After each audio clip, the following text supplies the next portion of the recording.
Hello and welcome to the Game Theory Podcast. I'm your host, Sam Vicini. We are presented by CLNS Media. Today on the show, we've got good friend of the program, Dieter Kurtenbach, on to talk about everything that happened just hours ago during the NBA trade deadline. Dieter, how are you going, man? I know that you just biked back like miles from where your physical came from. So how is your 6'8", 6'9" body doing now?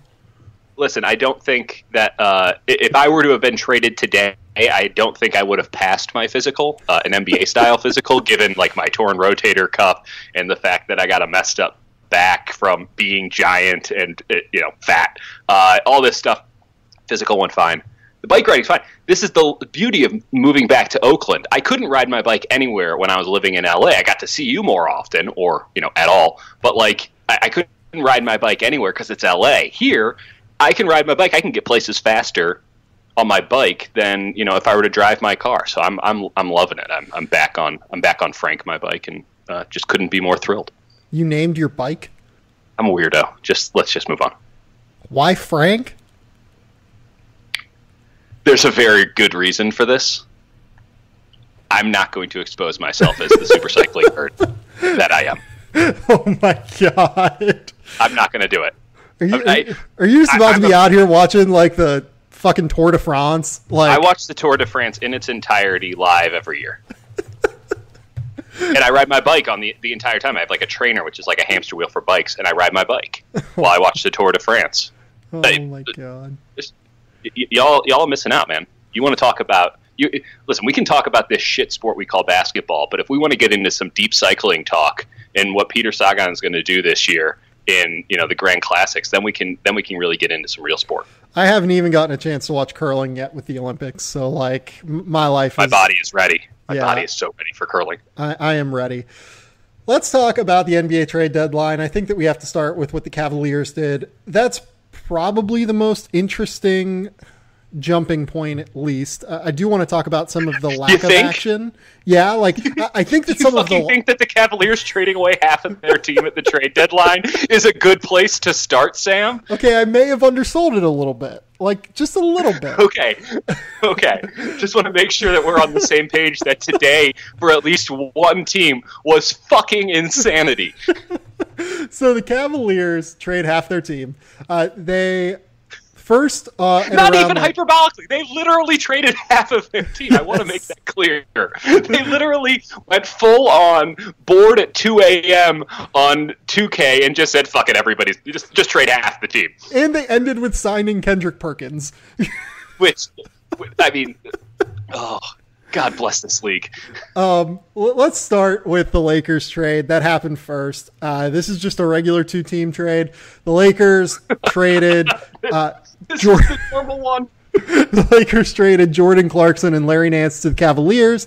The Cavaliers, in return, sent them Isaiah Thomas, Channing Frye, and a 2018 first-round pick that is protected. The second deal here is a three-team deal between the Cavaliers, Jazz, and Kings. The Cavaliers get Rodney Hood and George Hill. They send out Jay Crowder, Derrick Rose, Iman Shumpert, and a 2020 Miami second-round pick, I believe. The Jazz get Jay Crowder, Derrick Rose, a second-round pick swap with Cleveland in 2024. They send out, Joe Johnson? Yeah, and Rodney Joe Hood. Johnson to the Kings. And Rodney Hood to the Cavs. The Kings get Joe Johnson, Iman Shumpert, and the Miami 2020 second-round pick. The rights to Dimitrios Agravanis and cash considerations. The Kings send out George Hill. I think that might be all they sent out, right? And maybe the rights to Arturas Gudaitis. It's hard to keep track, if we're going to be totally honest. It appears as if, they sent out, Arturas and Hill. That's okay. I don't see a pick in there from them. Yeah, and the money matches up with Johnson and Shumpert, so that makes sense. Right. Okay, so before we talk about everything that happened here in the grand scheme, I want to break these down kind of piece by piece, right? So the Lakers-Cavs trade makes no sense to me whatsoever. Okay. From the Cavaliers' perspective. The Lakers, I think, did really well. So the Cavaliers send out about, I want to say $13 million in expiring money between Isaiah Thomas and Channing Frye. They take back Jordan Crawford and Larry Nance. I think Larry Nance is probably worth that 2018 first round pick on his own. Yeah. To be honest. Yeah. I mean, especially to a team that really needs a guy like Nance. It needs that athleticism. Right. I think that that's actually a worthwhile move. The fact that the Lakers were able to dump Jordan Clarkson to the Cavaliers essentially for nothing is a little bit strange to me, given the rest of the league's lack of desire to take on long-term money. Jordan Clarkson has about $37 million left on his deal. He has 2 years after this deal, so 37 counting this year. That's a strange decision to me. The Clarkson deal, like some people think that the Clarkson deal is bad, like that it is significantly underwater. I think it's underwater a little bit. Like I don't think he's worth $12.5 million a year. I think he probably is worth the mid-level exception, though. Yeah, like, for sure. I don't think he's a disaster. That's twice. That's half of what he makes. Well, so like he'd be at 8.6 on the mid-level, so he's at like 12.5 now. So it's like I think it's probably 2/3 of what he's worth. Okay, and that's fair. I mean, but that's still underwater. Right, it's still underwater, but it's not like and there's no hope that he's going to learn how to start treading water here anytime soon and get his head above. Probably not. And it seems like here's the thing. The Cavs are acquiring Jordan Clarkson to be a piece for them, right? Like a useful piece for them. Clarkson to me fits best as a second unit creator who hopefully can play next to a lot of floor spacing and a team that will let him have the ball in his hands a lot. Yeah. I'm unclear if that will happen in Cleveland outside of the 8 minutes a game or 10 minutes a game where LeBron isn't playing. I mean, that's valid, but they don't have anybody for those minutes. And they didn't have anybody for those minutes before they went out and traded half of their roster. So just having that person now, I would argue, is important. Now, is it worth taking on that kind of money? I don't think so, but they had to go out and get a guy. And frankly, I think that this had more to do with getting rid of Isaiah Thomas's toxicity than anything else. And that's something you just can't quantify. But you can cut him. You could cut him, but I don't know. I guess my thing is, couldn't you have probably traded this first round pick and Channing Frye's expiring for Avery Bradley? Yeah, no, that's. I was actually really shocked as all of these trades started coming down that Avery Bradley wasn't involved in a deal to the Cavs. It would have made a lot of sense, especially when you look at the second deal, and now you're wondering, maybe that would have gone. I think that I think LeBron likes Clarkson.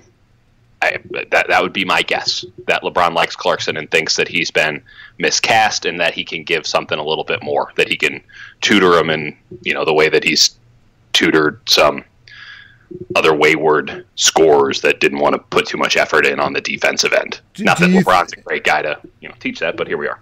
Here's another question. Do you think that you could get JaMychal Green and Tyreke Evans for that first round pick? I don't think and something else small.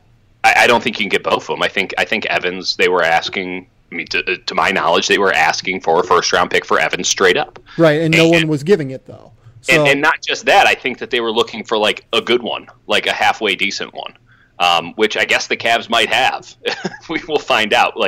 I bet that if those conversations happened, they were saying we'll take the Nets pick, and the Cavs said no, and there probably wasn't much traction beyond that because I don't know what Memphis was doing. To be totally honest. It seems as if Memphis was completely incompetent at this trade deadline. Not only did they not get rid of Tyreke and recoup some value there or move on from JaMychal, they didn't even shop Marc Gasol. They didn't even find out if there was a market. And so it's I don't want to blast the Cavs. There's plenty to blast them on. And I think plenty to praise them for, but I don't want to blast the Cavs for not being able to strike a deal with a team that just seemed wholly incompetent at this deadline. Right. So I guess that to me there is just still an opportunity cost here. No question. No, it's weird. I'm not disagreeing with you. It's weird that Clarkson is part of this deal. Maybe it's a PR thing. I mean, honestly, maybe. Right. in the fact that you just have to get another body back.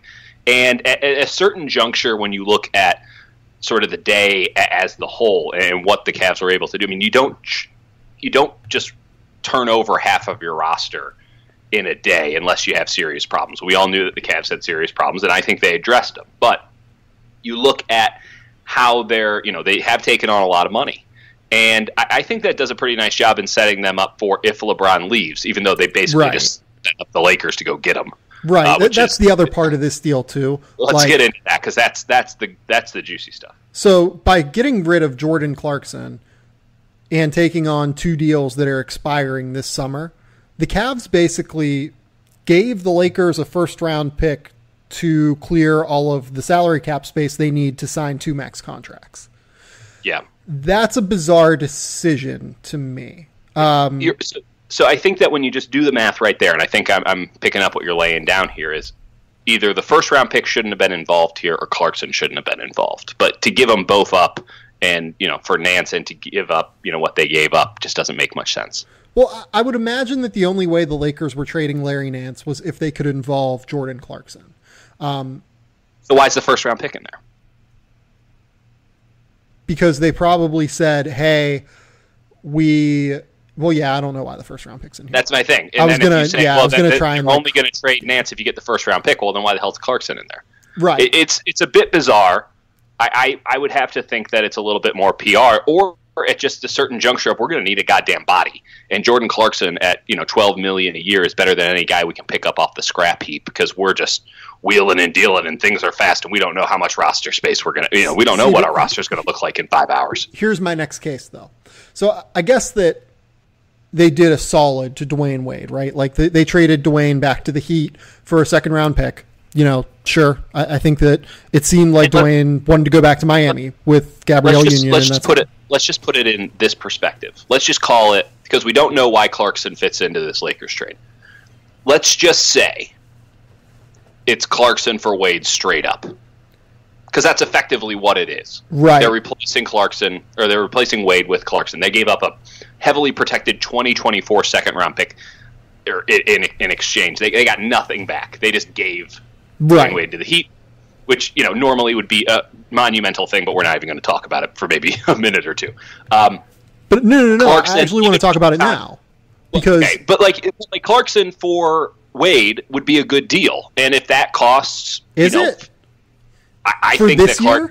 think that Clarkson gives the Cavs a better chance in the here and now. Do we know enough about what Jordan Clarkson can bring in a playoff series yet? Like, do we think that Dwayne Wade can bring anything other than a little bit of hubris and legs that can't jump? Like, what the fuck's Dwayne Wade bringing anymore? He's washed up. See, but he wasn't that terrible for them in those second unit lineups that they had during that run where they won like 18 in a row, right? Yeah. Dwayne Wade, for being as washed up as he is, and he's certainly a shell of what he was, he's still averaging like 11 points in 23 minutes a night and 3.5 assists, and he's capable of taking over as a lead ball handler. Which is huge. That's the critical thing. Right. That he can handle the goddamn ball. We know what Dwayne can do. We don't know what Clarkson can do, and Clarkson is additionally not a good defender. Like, you're not upgrading. Right, that's my point. You're not upgrading going from Dwayne Wade to Jordan Clarkson defensively.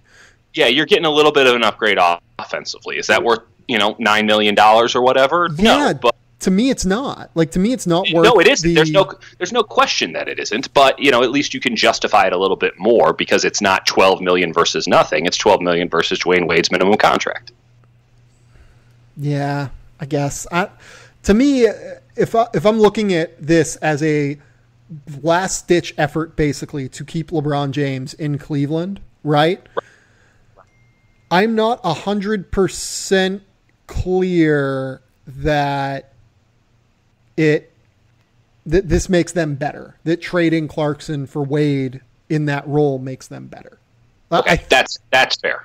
Yeah, and I would venture to say that not only that the Lakers trade, I do think makes the Lakers better in the present. Losing, if we want to put it under the parameters that I just laid out, where it's Clarkson for Wade effectively. Yeah, Like, I think that what we it's do a marginal upgrade at best. Yeah, maybe. I think that what we do with these older players like Dwayne Wade and Carmelo Anthony is we talk about them like they're shit whenever they're clearly worse than what they are, but they're coming down from such a high peak that the fall is more startling than what they actually are. Dwayne Wade, for being a shell of his former self, was still incredibly helpful to Cleveland, particularly during their biggest winning stretch of the year. You know what I mean? Yeah, I just don't see anything that he was doing during that stretch that Jordan Clarkson couldn't do as well. Yeah, that's fair. And that Jordan Clarkson couldn't upgrade him.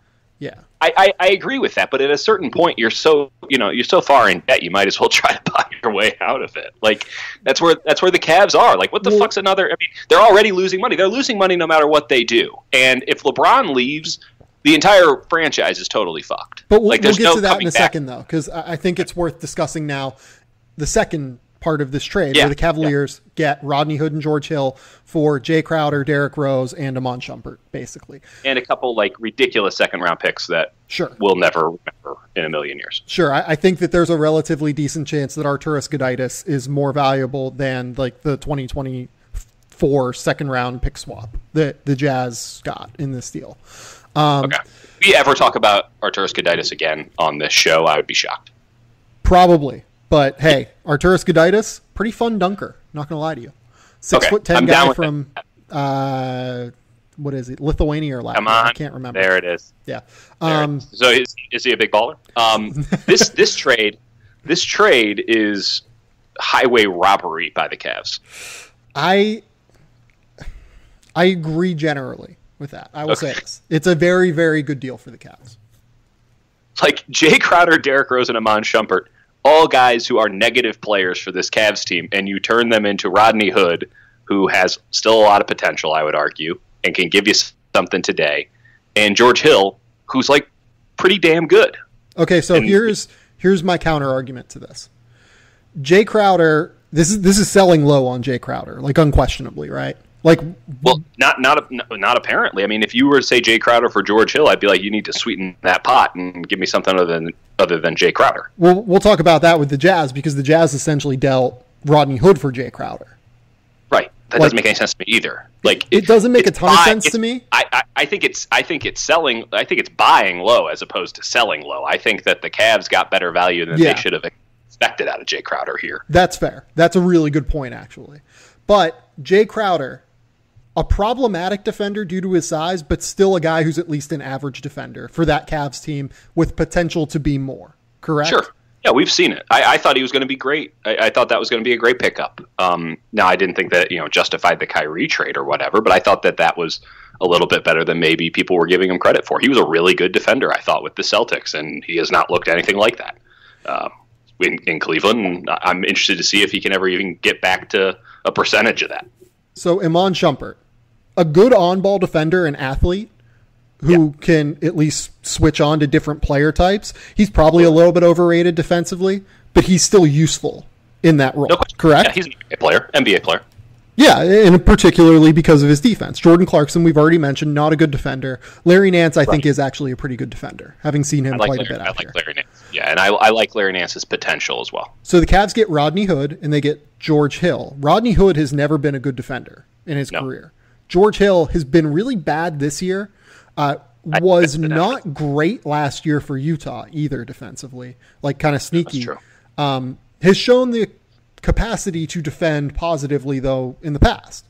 Right. So I look at this.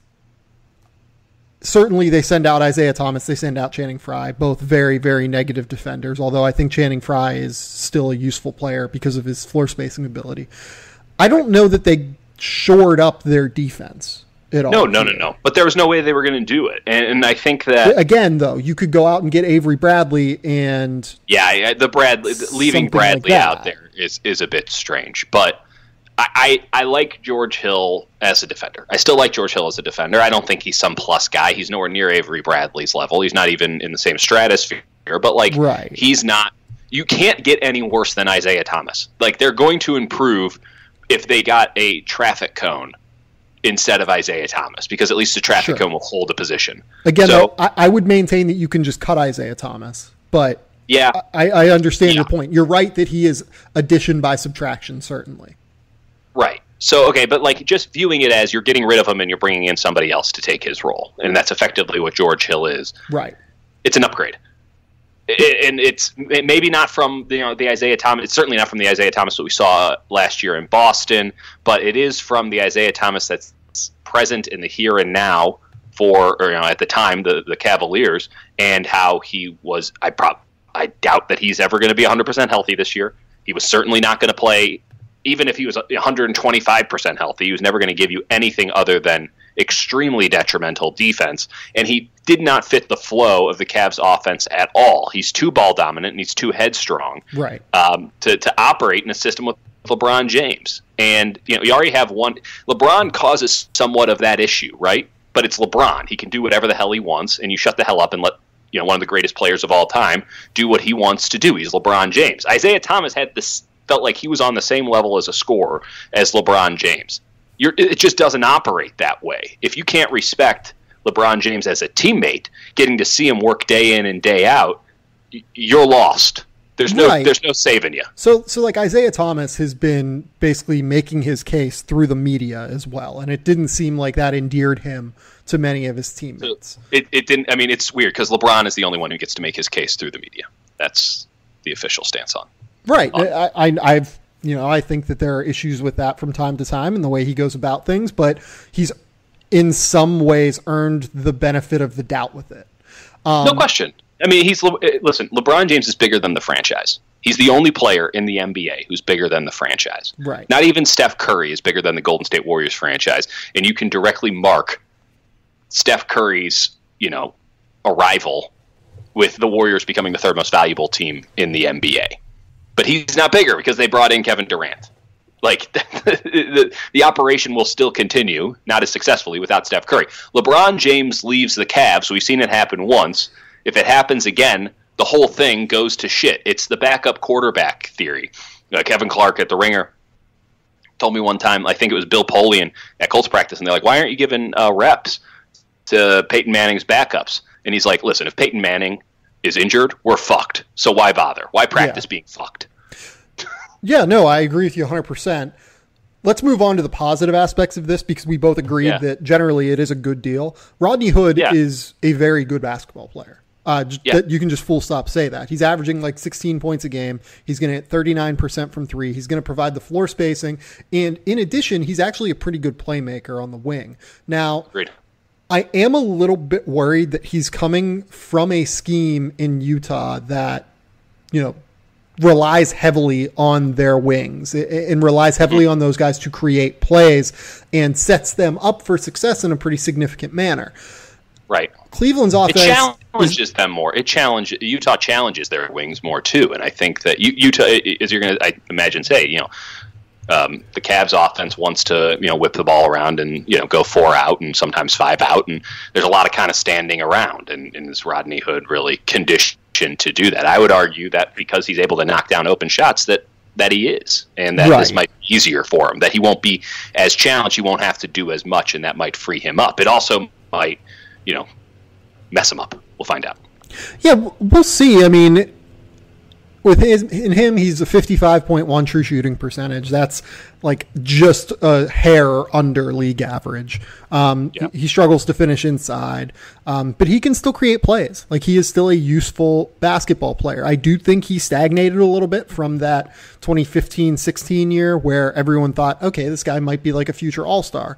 I don't think he's that, but I do think he is a very useful basketball player for the Cleveland Cavaliers. He probably should step into J.R. Smith's starting spot and be an impactful player for them. The same goes for George Hill. George Hill should step in immediately, be a very useful role player, a player who can create his own offense as well as play well off ball. He's actually having his best shooting season of his career so far this year. So despite the fact that, he has been in this Sacramento malaise where he hasn't really been able to do a whole lot. He's at 59.7% true shooting percentage, knocking down 45.3% of his threes, which I think might be leading the NBA right now in terms of 3-point percent. He's been a 40% 3-point shooter over the course of each of the last 3 seasons. This is a guy who can knock down shots. He's a perfect fit with Cleveland. No question there.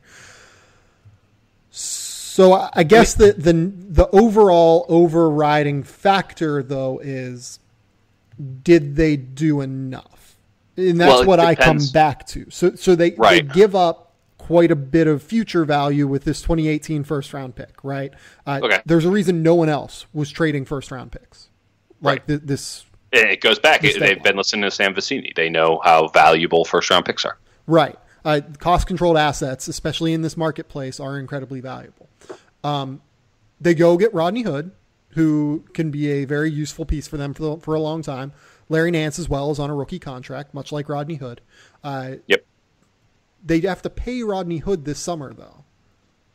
They have to pay George Hill $19 million next year. And I would assume, given the fact that it hasn't been reported yet, that Dan Gilbert did not get him to take less of a guarantee in next year's contract, which was reported as like something that Dan Gilbert wanted him to do to be able to come to Cleveland.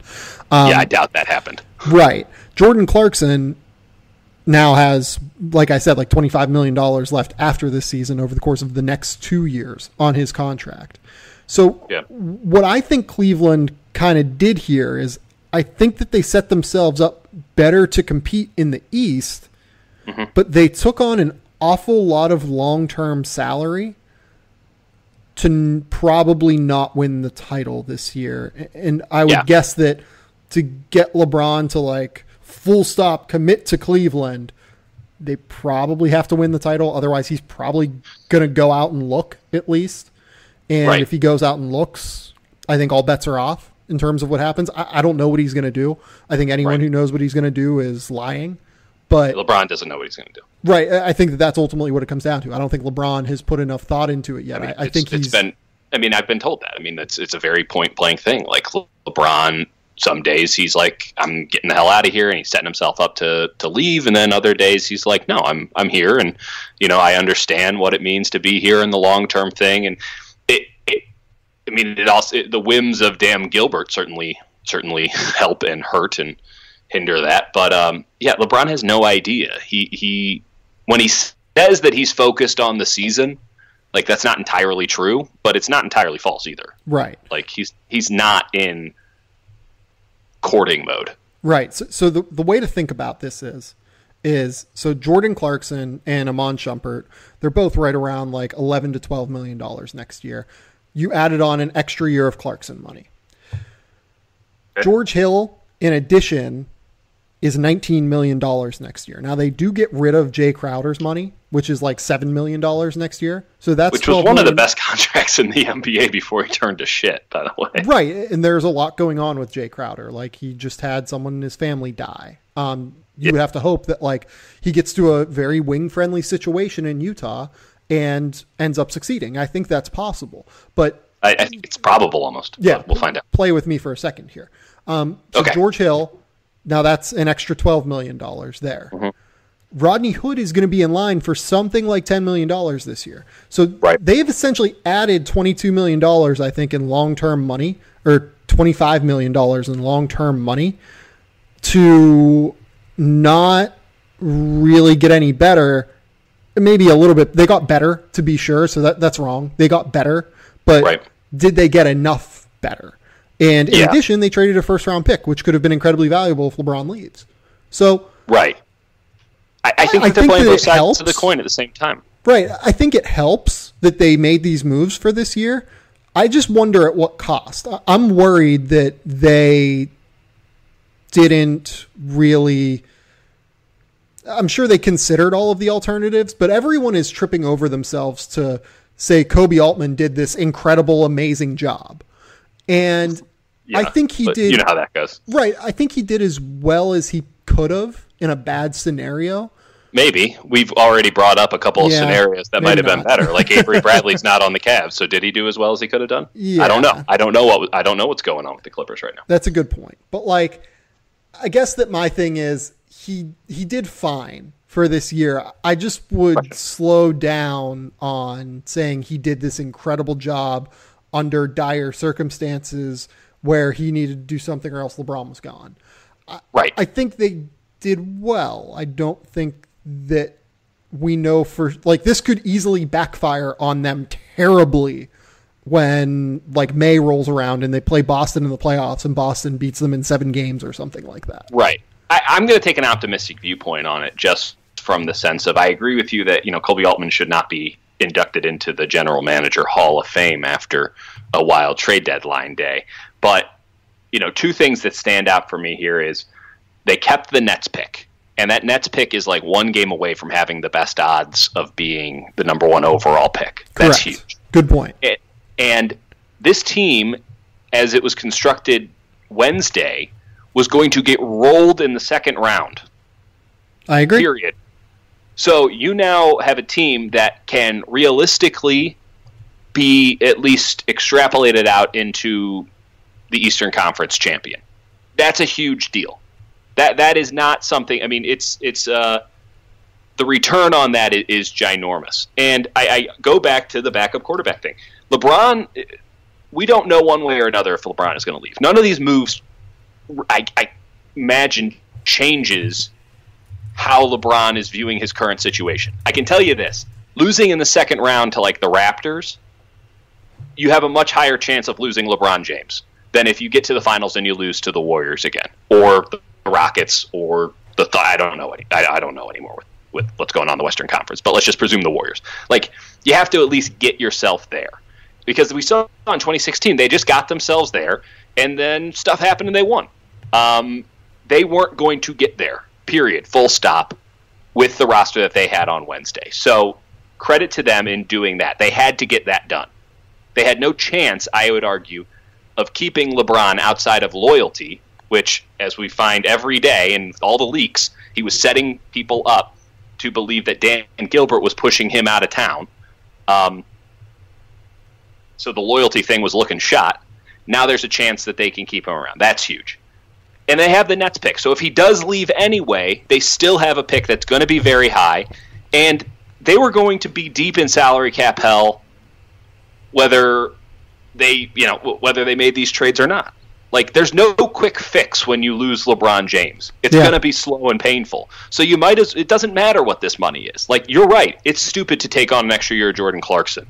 And it's, taking on, George Hill's contract. But, like, what's it matter? If you lose LeBron James, everything is divided by 0. If you keep LeBron James, then, you have a chance to, do it again next year. I just think that it's somewhat of an all or nothing. And so you just take money out of the equation so far as you can. And, I think that they did a pretty nice job on that. Were there better trades out there? Yeah, there were. I think that Avery Bradley should be a Cav right now. And I'm having a hard time understanding why.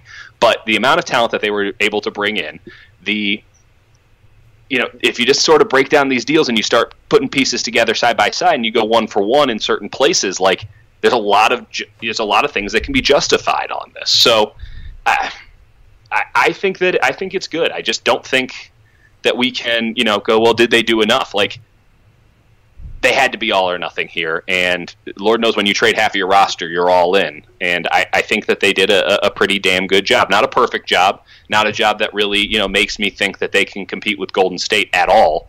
But I mean, a team with Isaiah Thomas wasn't going to compete with the Bucks. Yeah. There's a bit of a difference there. Yeah, that's true. There's a big difference. And you have the Nets pick. I cannot express enough how important it is that they kept the Nets pick, because the Nets pick was the thing that was being shopped the entire time. And you bring in DeAndre Jordan or Dwight Howard for the Nets pick, like that. One, I guess it would only further my point that they're all in, but like, now you're screwed on all counts because you're not getting any better in the present, and you have no chance of getting any better in the long term when LeBron leaves. Because if LeBron leaves, it's 2 to 3 years of hell just trying to get out from all this money, and then you can start fresh, and you hope that you caught a transcendent player with that Nets pick. But if you don't have that Nets pick, then what do you have? You got nothing. Right. So I just want to run through what the Cavs rotation I think probably looks like. It's probably George Hill, Rodney Hood, LeBron, Kevin Love, and Tristan Thompson starting off the bench. You'll think that Thompson will go back in the starting lineup and they won't start Nance with Love at the 5? I mean, I might do that. I don't know what they're going to do. I just kind of assume that Tristan's going to get the seniority bump, right?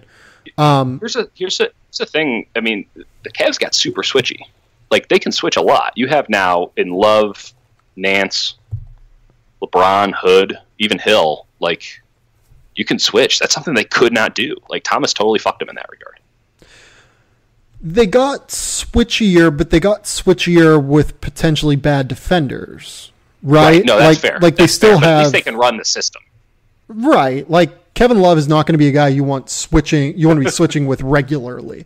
Jordan Clarkson, same deal. Rodney Hood, same deal. Right. Rodney Hood's at least big enough to do it, but... Right. That's my point. Like, at the end, it's kind of like what's happening with Duke's defense right now. Like, everyone wants them to play zone. Like, everyone's like, just play zone. It'll be fine. When you have bad defenders, you have bad defenders, though. You know what I mean? There's no system to fix bad defenders. Yeah, there's no system that can really adjust that. But when you have bad defenders that also can't play a system, that's not good. If you have bad defenders that can play Isaiah's a system, now you stand a better chance. Right. Isaiah's the killer there. But again, I would just note that I think you can cut Isaiah. Let's move on. Let's talk about these deals from the other team's perspectives. We talked about it enough from the Lakers' perspective, I think. This is a home run for them. Right. They get a first-round pick. They get off of Clarkson money. And they only give up Larry Nance to do it. They keep all of their core pieces, Lonzo Ball, Julius Randle, Kyle Kuzma, and Brandon Ingram. We consider Julius Randle part of the core now. I do. I mean, he's been on the best trade out block of all of those guys this year. I don't disagree, but he's been on the trade block for so long, and his contract is such a weird spot. But now I guess that's over. Now he's fully in the core. I mean, Rob Pelinka did a really nice job here in not only making a trade that he almost unquestionably won with the Cavs, and he also set the Cavs up to lose LeBron James to the Lakers this summer. Yeah, that's true. The Jazz, I don't really love this deal from their perspective. They give up. Get what the Jazz are doing. Go ahead. Get what the Jazz are doing. So they're going to buy out Rose. They got a 2024 pick. I guess they're just buying Jay Crowder will be good in Quinn Snyder's system. Right. So if you remember, during the Gordon Hayward saga last July, I guess, it was pretty clear that the Jazz were interested in getting Jay Crowder in a sign and trade. Right. So I think that they've just really liked Jay Crowder for a while and would rather have had the cost certainty that is his cheap contract over the course of this year and the next 2 years, rather than having to go through restricted free agency with Rodney Hood.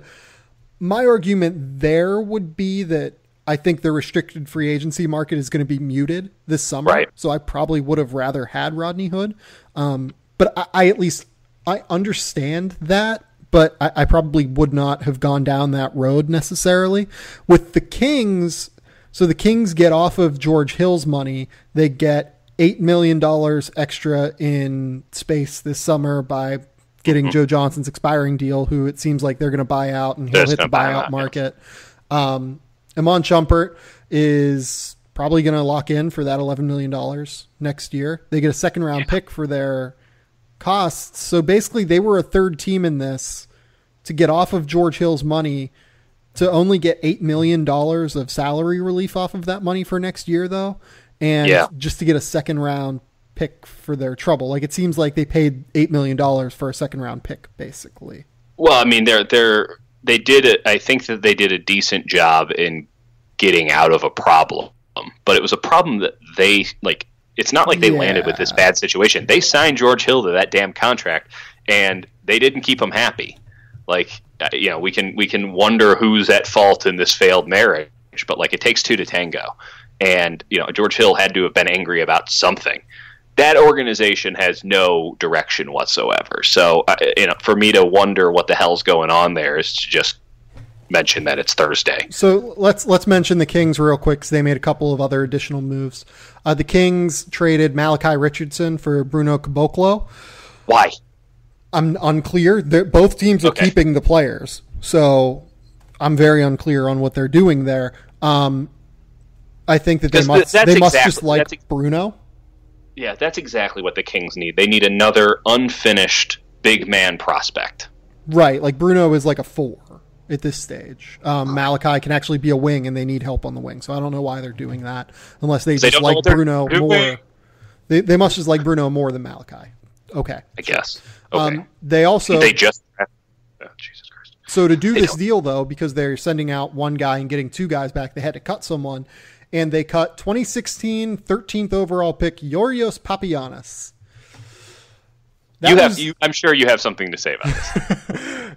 That was the worst pick, I think, of the last decade in the NBA draft when it happened. I talked to teams after the draft and, leading up to the draft, obviously, while that was happening.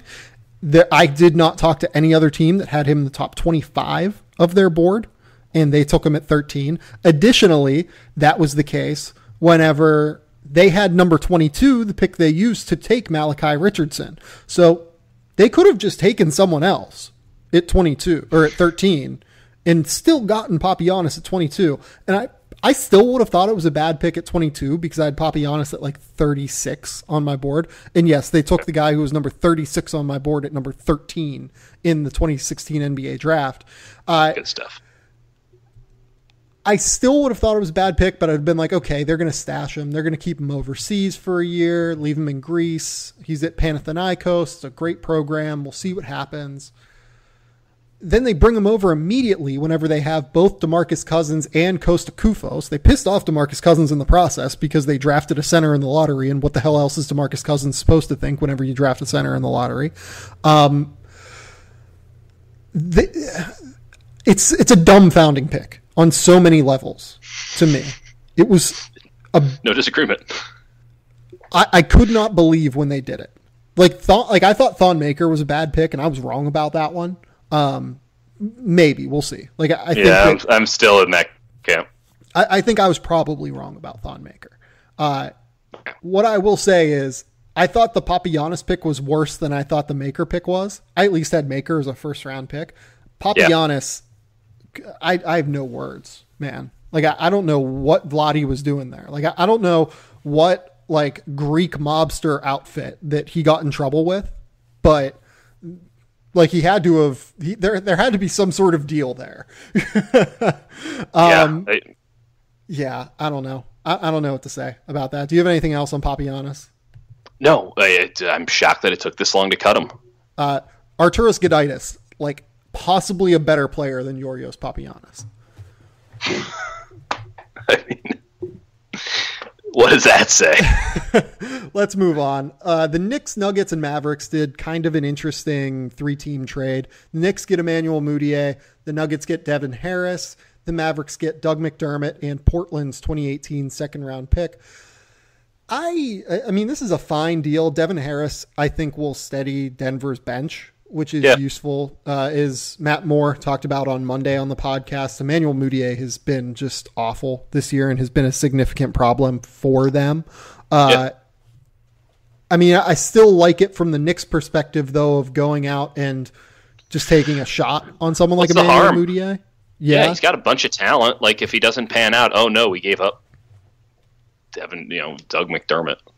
Yeah, and Doug McDermott is a restricted free agent this summer. I think he's been okay this year. I'm he's not interested. A bad player. Yeah, he's an NBA player for sure, in a way that we don't necessarily know that Emmanuel Mudiay is an NBA player yet. Right.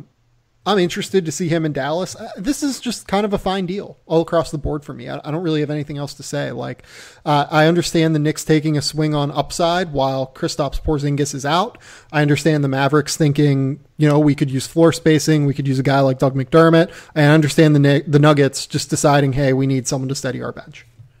Yeah, I think that everybody gets a little something out of this one. It's strange that, Mudiay is in a deal that's sort of this unremarkable. It is a little bit, yeah.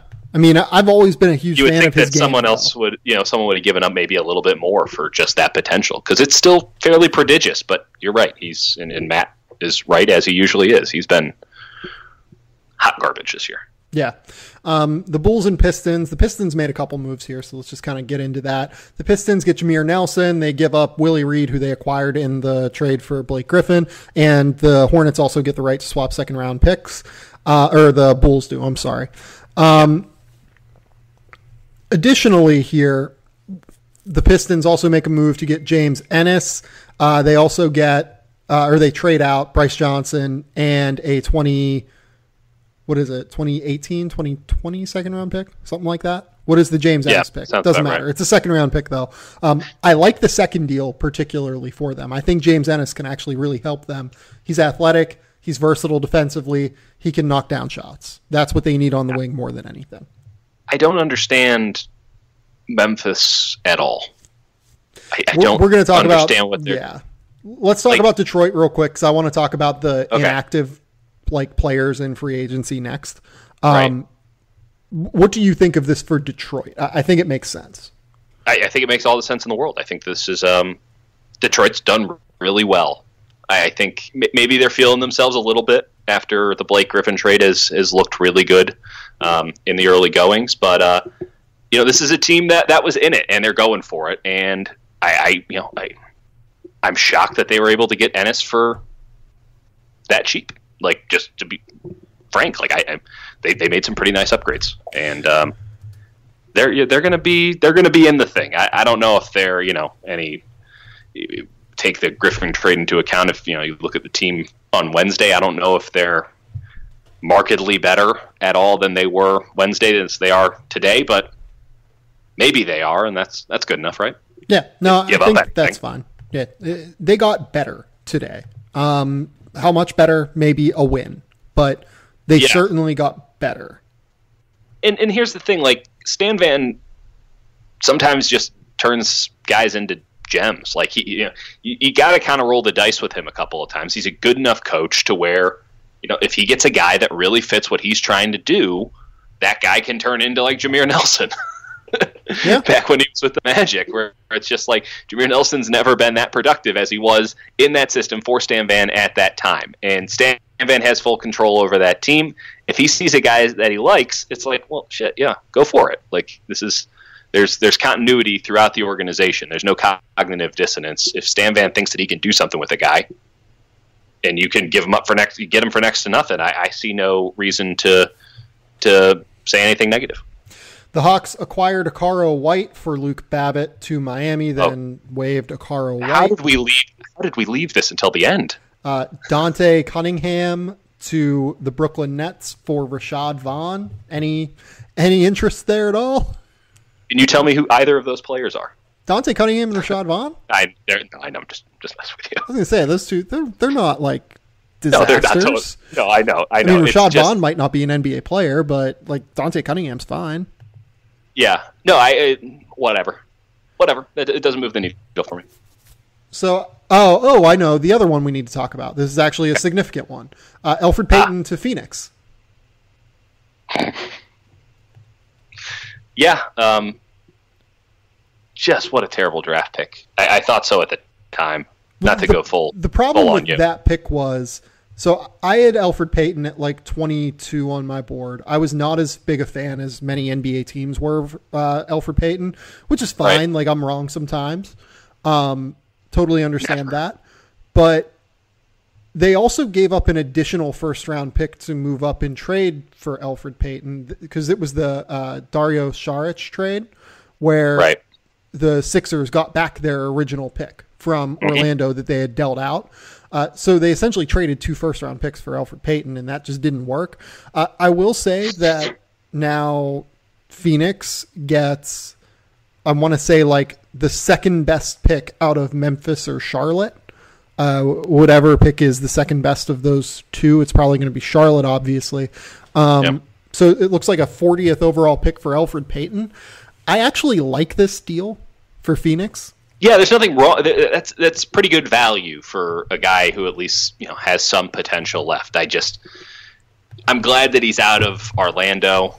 I don't know what the hell he is. He's probably going to provide more value to any team that he's on than whoever's picked 40th in a draft. Yeah, I'm not entirely clear what what he is yet either. He's 24, or he turns 24 in 2 weeks.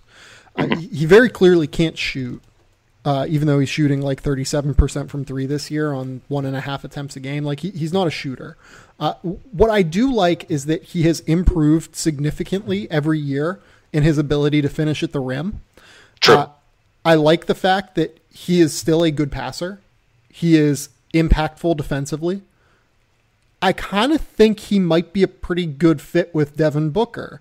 That's actually a good point. I didn't even take the next step and think about that. That's the kind of player that Booker needs. He won't have as much of the offensive fulcrum, or have to be as much of the offensive fulcrum with Booker there. It might unlock some stuff for him. Right. So like Elfrid Payton can't shoot, but still has a 56% true shooting percentage while being surrounded by a team with no floor spacing, an 18 PER, a 34% assist rate. I think that basically the Magic just didn't want to deal with his restricted free agency situation this summer. That seems to be a theme in the NBA. But at the end of the day, like I think they drastically undersold here with him. Like, agreed. I don't think anyone was going to be beating down Elfrid Payton's door to pay him, given what he has shown so far. Like, he was not going to get $10 million a year. No. I mean, that would have. I can't think of it. I can't think of a team that incompetent right now. Right. So I kind of think like he is a borderline starting caliber point guard that the Suns just picked up for like a 40th overall pick. Well, it's about time that the Suns get a little bit lucky on something like this. Yeah, like, because I think they did really well. I watched some of that game yesterday, and they can use all the help they can get. Yeah, and this is weird. Like, I've never been a huge Elfrid Payton guy. but 40th pick, like that's right. That's and he's not worth a first round pick, but he's worth like a player and a second.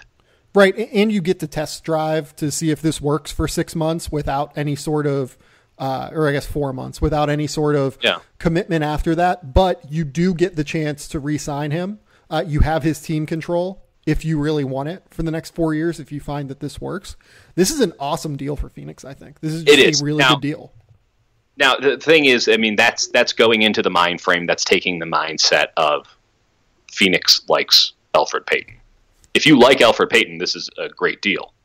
But I guess you don't engage in the deal if you don't like Elfrid Payton. Like, no one's just going to take him. So there's a lot of teams that I think wouldn't have made that deal just because they're out. He's a very polarizing player. If you're in on Elfrid Payton, or at least you can entertain the notion of being in on Elfrid Payton, it's a slam dunk deal. And I'm glad that you brought up how well he'll play with Booker. I think that's 100% correct. I'm growing in optimism about this thing going. It was already good value, but now I'm optimistic that it might actually turn Elfrid Payton into something, which would be nice because his entire career has been a disappointment to this juncture, in my opinion. Let's talk about the teams that did not really get involved today. So the Clippers, they decide to re-sign Lou Williams to a deal that, as I discussed yesterday on the podcast, made a lot of sense. They then decide to hang on to DeAndre Jordan. DeAndre Jordan, as we know, has a $24 million option for next year that, I mean, I don't think it's impossible he picks that up. I think he's still going to decline it because I think he can go out and probably get $360 from someone. But man, I don't know. I mean, I don't know. No one was willing to give up a first-round draft pick for him. Like, I think teams were willing to give up first-rounders for DeAndre, but I don't think they were willing to give up like lottery picks for DeAndre. You're not willing to give up a lottery pick. Why would you be willing to give him $30 million? Because he can leave in the summer anyway. Like, he still is going to be able to hit free agency. No, that's true. That's true, but yeah, I mean, I guess that's just the machinations of how trades work. Like, if you don't, I don't know, I'm not plugged in enough with agents and things like that to break down sort of the nitty-gritty details of, like, we're going to give up this first-round pick, you better agree to opt in so that we can then work on a long-term deal. Like, I figured that would have been an easy way to do it, where it's just like, just agree to opt in, we'll opt you in, then we'll both be operating from sort of a level playing field, and then we can, even before the season starts, we can come to a new deal. But I just need the assurance that you're going to opt in. Yeah, I mean, I don't think that the market's going to be out there for him. I think that while he's obviously a very good player, there's limitations, and his style of play, while still incredibly effective, just isn't going to be as valued as perhaps it once was. And so $30 million a year, I think is tough. I think that he's going to have a hard time getting something more than that $24 million next year, though he could get more years and more guaranteed cash. But I wouldn't be shocked if he signs like a 4-year deal that's like just around 24, which I guess the Clippers could give him right now if they wanted to. Yeah. Boston ends up sitting this out after all of the Marcus Smart fake discussions. We're not entirely clear. I don't know what's going on there. Like, Marcus Smart seems like a guy that only works for the Celtics. So what were they expecting to get back? Like, what were I think they wanted a first round pick. If they could have gotten a first round pick for him, they would have done what? Okay, so there's your reason why it didn't work. They did sign Greg Monroe though. Yeah, I'm a big makes fan sense. of that. That's officially done. I think he's going to play now. I'm a Greg Monroe homer, so I just like Greg Monroe's game. I like any center who can operate out of the high post. That's just sign me up. I still think Joakim Noah can provide a half ounce of value to some team out there. You're on drugs. Minimum contract Joakim Noah can't give you. If the Knicks would just buy him out, Joakim Noah can go and help somebody right now. I've talked about the Joakim Noah buyout situation at length on this podcast. It's worth mentioning the Knicks did not make a decision on Joakim Noah to trade him. Tim Bontemps, I think, reported that they were trying, and there's a lot of things trying. Yeah, that was just never going to happen. The Rockets and Golden State ended up standing pat, which makes sense to me. Any thoughts there? It's Golden buyout State Warriors season, baby. Correspondent. It's buyout season. Joe Johnson's going to get bought out. Joe Johnson should be a Golden State Warrior. That's my official stance. He should also probably be a Houston Rocket or a Boston Celtic.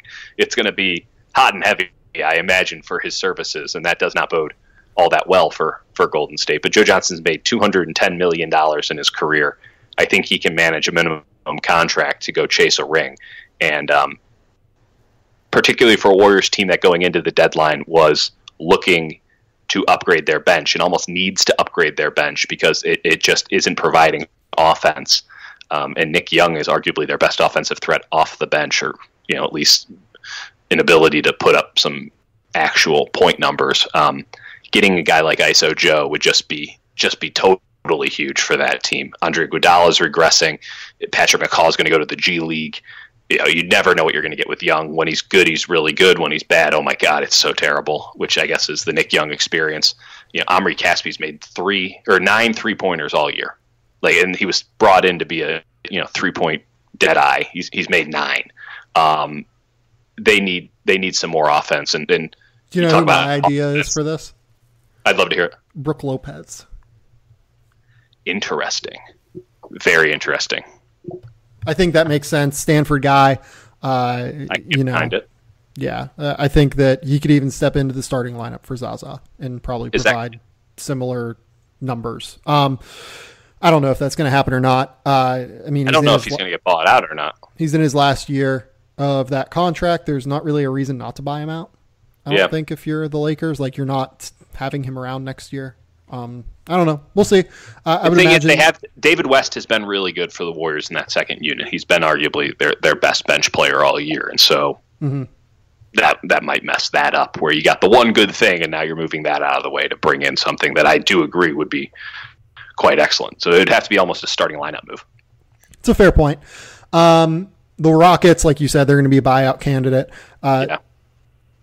Just to kind of circle back to the Celtics and involve Memphis here, it was weird to me that Tyreek Evans didn't get dealt. Let's finally talk about that. I was not a huge fan of him going to the Celtics, as I talked about on the Wednesday podcast, but it did seem like they offered. There was a report out there from Alex Kennedy that said a couple of second-round picks and Gershon Yabusele was the offer.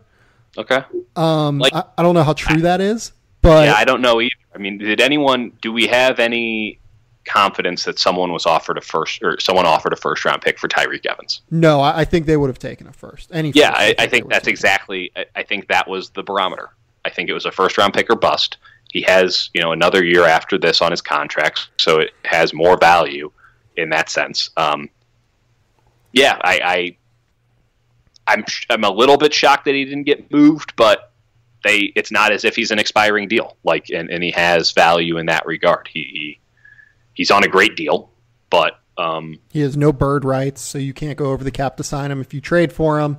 I guess I don't know. I don't know what Memphis is doing. Again, I don't know. So it's hard to explain something that is enigmatic. Yeah, I wonder if they're going to sign him to an extension. Maybe they can go up to the mid-level for him. I can't imagine him getting more than the mid-level next year.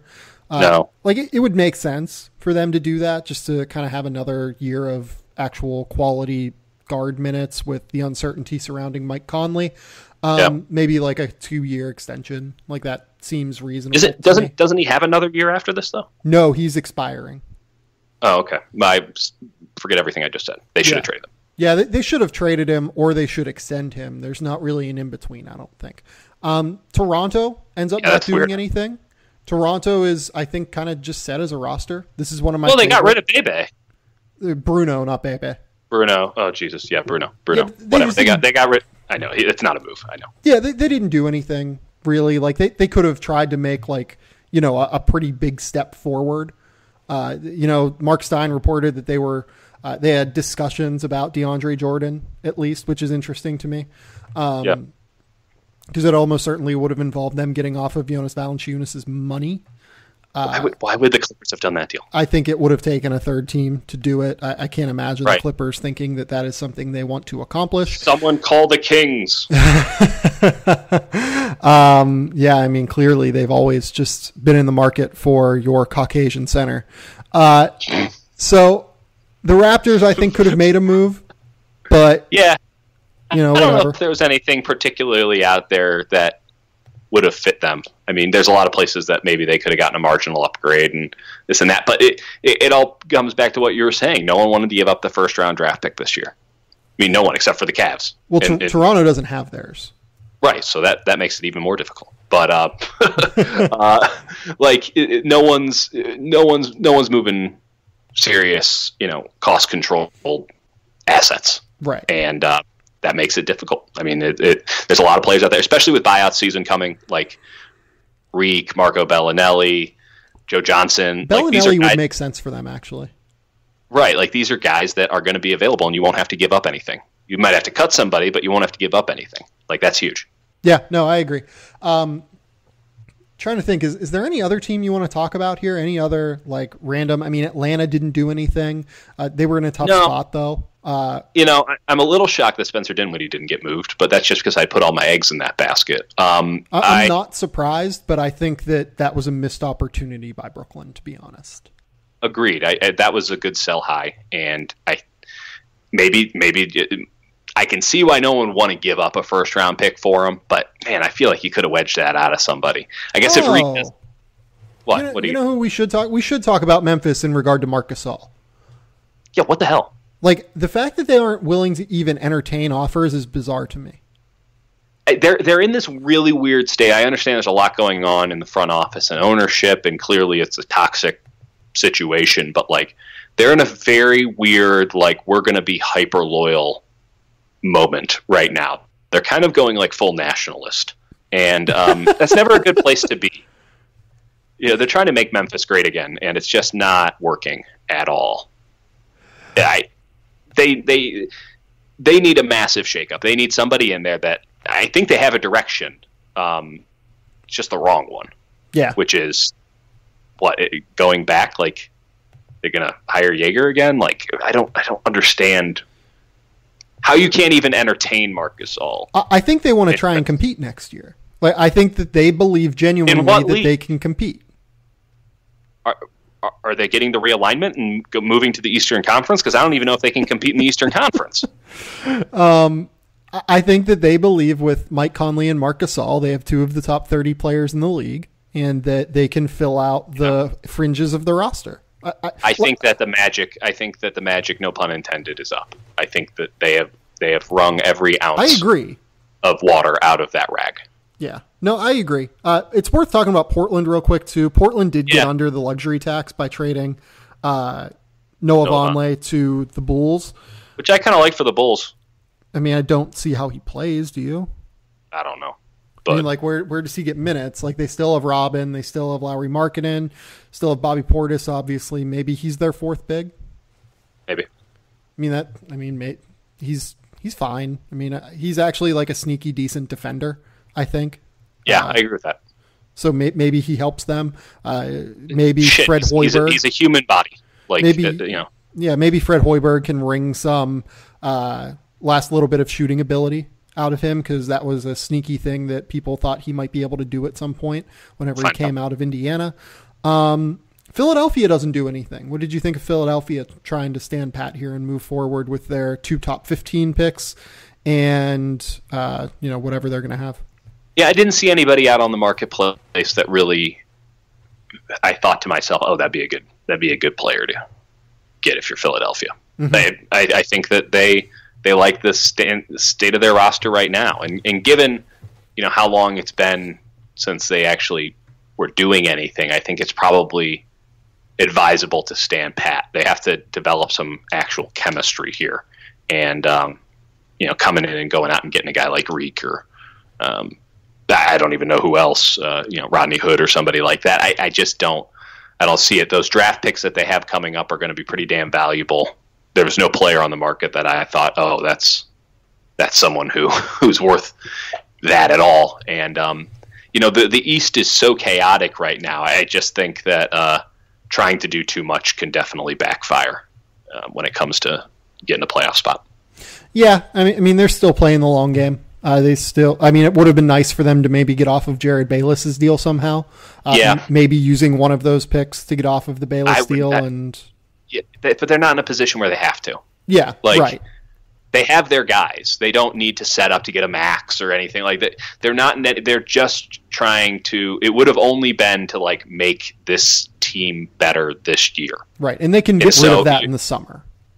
Right, there was nothing. There's nothing available for a lottery style pick that was gonna do it. They have 2 superstars or 2 fledgling superstars on their team. Yeah, they have good players around them. That should be good enough. Denver ends up relatively standing pat beyond the Devin Harris deal. Right. Did you think Denver would try and do more, maybe get off of one of those longer term contracts to make some room for the Nikola Jokic extension this summer? Maybe. I mean, that makes a lot of sense. I actually thought that Denver might be a bit more aggressive, and I wouldn't be shocked if they got a little bit aggressive in the buyout market. I think that that's a place that they could make some hay, because they're in the thick of things here, and I don't know when Paul Millsap comes back, but they could do some damage in the Western Conference if they bolster this roster a little bit. And I thought that's what they were going to do, that they were in a position where you could pretty much plug and play any position and get some upgrade there. I wouldn't be shocked if they were a player for Johnson, to be honest, for Joe Johnson. Yeah, that'd be interesting. That'd actually be really interesting, I think. Get him and Millsap back together. I mean, San Antonio doesn't do anything. Minnesota. Oh, wait. We do have to talk about one thing with Minnesota. They're going to do it. The band is getting back together. For people who do not know what we're talking about, Minnesota is rumored to be in the market for Derrick Rose once Derrick Rose gets bought out from Utah, which is an inevitability. This is happening. They've been looking at this for years. This is probably the dumbest thing I've heard yet in the NBA this season. This is grounds for firing Tom Thibodeau. Is GM at least, yes. Yeah. I do not understand why they would believe that Derrick Rose is a useful basketball player. I tweeted out that hold on, let me find the exact wording. First off, if you haven't already, I recommend Sports Illustrated was able to get the 40-page Derrick Rose Adidas contract. And if you ever are working and think to yourself, I'm not living up to my salary, read that. You'll feel so much better about your life. It's really good for the soul. This isn't to say that you should, turn into a Derrick Rose and leave a team halfway through a year and back-to-back years, the second time of which you just go and get married. I know that you're supposed to get 2 weeks vacation at any job, or even more so than that. I didn't know that you could just take 2 weeks vacation in the middle of an NBA season. Derrick Rose is really a champion of workers' rights, is what I'm trying to say. And Tom Thibodeau. It's already been like pulling teeth to get Tom Thibodeau to play Tyus Jones. Like, Tyus Jones is very clearly... He's good. Tyus Jones is a good player. Yeah, he's very clearly a good point guard. He might be better than Jeff Teague. Like, their offense, or like their team runs a little bit better with him out there than when they have Jeff Teague out there. He might not be a better player in a vacuum. Yeah. Them signing Derrick Rose to not play Tyus Jones would be malpractice. Not only do I agree with that, Trey Jones, Tyus Jones' brother, agrees with me on that, given the fact that he retweeted my tweet about this. Trey Jones, for people who don't know, top 10 recruit in the country, headed to Duke next year. This just makes no sense. It's enough that like you honestly think like, oh man, the Timberwolves could like fuck their shit up in the playoff race. Like they have a 4-game lead right now on the Pelicans in the 8th seed. They're in the 4 seed. Like they're going, if the season ended today, they host the first round, and they could easily fall out. Like if the Clippers put anything together, if the Jazz put anything together, like who knows what the Pelicans like. Okay, maybe they can't fall out in the playoffs entirely. They're not falling out of the playoffs. They've racked 30 wins already. They're not falling out of the playoffs. They could mess some stuff up though, and you play Derrick Rose 20 minutes a night. 34 wins. I'm sorry. You're messing some stuff up. Yeah, I mean, if they play Derrick Rose 15 minutes a night, like if you play Derrick Rose at all, you really don't have much of a chance in the NBA these days. If we're just being totally honest. Yeah, I'm very unclear on what their upside is here. San Antonio doesn't do anything. That's San Antonio though. Washington, congratulations to Ernie Grunfeld. He kept his first-round pick for this year. How about that? And the band, John Wall is back at the arena tonight. Everybody is really happy. It's just a great non-toxic situation going on there in Washington. Indiana ends up standing pat. There was rumors out there that they wanted to try and take on bad money from a team like Denver, for instance, to get a first-round pick in return, or Brooklyn, I believe, was the other option. But they ended up standing pat there, not doing anything. That would have been interesting. That would have been interesting, but again, no one's moving the first-round picks. I like that idea to at least go out and try, but yeah, it doesn't seem like anyone's going to move those first-round picks. And the Pacers are in a good spot. Like, they're 30-25. They're right in the thick of things in the play. I mean, they have the 6th seed right now, but there's a big meaty 5 through 8 there with the Bucks, Pacers, Heat, Sixers, and Pistons, and I guess maybe the Hornets can get back into it, though I'm willing to write them off. The different, I guess the meatiness is 3 through 9. Like the Pistons are 4 games out of the 3 seed, and the Cavs are 3 games out of the dropping out of the playoffs, or 4 games out of dropping out of the playoffs altogether. So, you don't want to try to do too much, especially in a market where clearly, it's a seller's market. Yeah. Dieter, do you have anything else you want to talk about on this fucking crazy trade deadline day? Yeah, so all of this is happening, and then Jimmy Garoppolo signed the largest contract in NFL history. How about that? You got something to write about today, even though the Warriors didn't do anything. Yeah, I still wrote about the Warriors because I still think ISO Joe is the play there. Though, if Reek gets bought out, that's a viable option, and Marco Bellinelli, I think, if he gets bought out, would be a nice pick, but like ISO Joe's is the play for the Warriors. And now we get to, I'm about to head to go and see the most important Warriors game of the season to date. And I'm not even kidding about this. They're going to go play the Dallas Mavericks. And because they've lost 3 of their last 4 games, it's the most important game of the season. Yeah, they actually need to win that game. Weird. By the way, funniest thing I think that I've seen yet in terms of Orlando over the last couple of years has turned Tobias Harris, Victor Oladipo, and Elfrid Payton into Terrence Ross and a 2nd-round pick.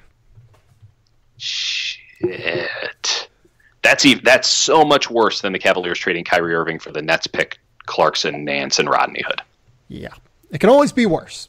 That's the best way to put it. You could be the Orlando Magic. Oh my God, that's terrible.